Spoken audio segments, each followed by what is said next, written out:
Hi all, this is a lecture on muscular system. Muscle cells are also called muscle fibers and they are specialized contractile cells. Muscles are organized into tissues that move the body parts or alter the shape of the body parts temporarily. And they receive their ability to move the body parts through the nervous system.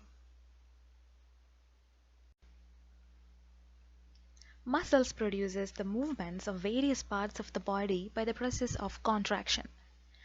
Types of muscles are described based on distinct characteristics like whether it is voluntary or involuntary, whether it appears striped or unstriped, and also based on their locations in the body walls and limbs or hollow organs of the body cavities or blood vessels into skeletal muscles, smooth muscles, and cardiac muscles. The muscular system consists of various types of muscles that each play a crucial role in the function of the body. So, muscles allows a person to move, it allows to speak and chew, then it controls the heartbeat, breathing, and digestion.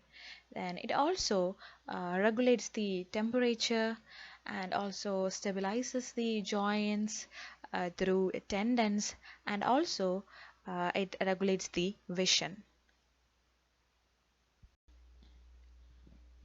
Let's talk about your skeletal muscles. Skeletal muscles are voluntary muscles, meaning they are under conscious control and can be controlled at will, or we can choose when to use them. So, approximately 40% of our total body mass are skeletal muscles. Uh, they have striations and they are multinucleated. Skeletal muscles are simply referred as muscles because this muscle help us to move and perform our daily activities. Then they are fleshy, they are red in color, and they are contractile. Some muscles are fleshy throughout, but some have white non-contractile portions called tendons, which are mainly composed of collagen bundles.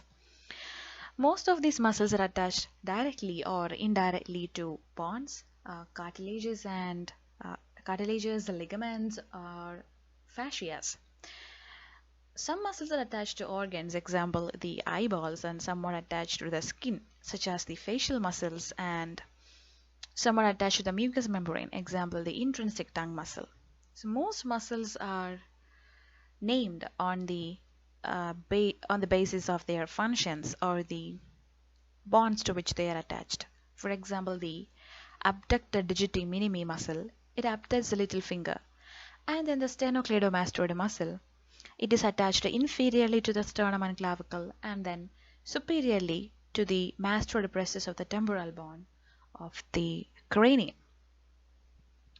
Here in this picture, you can see the muscles that are enclosed by the epimysium, which is a thin layer of connective tissue.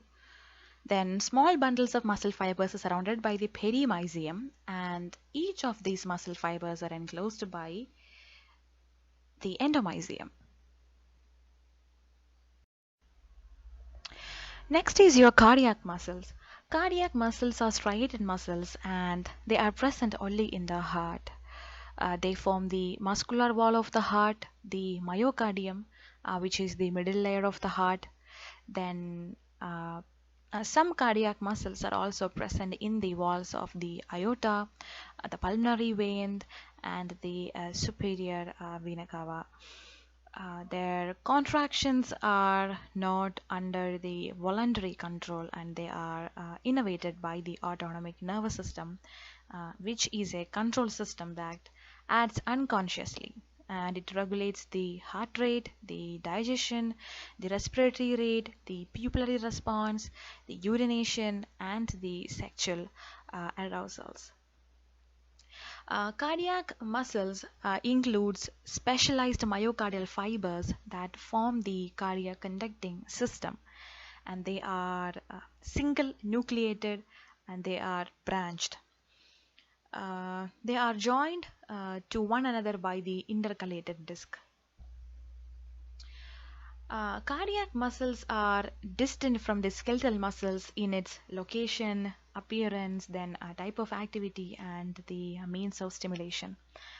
Uh, these muscles are working continuously.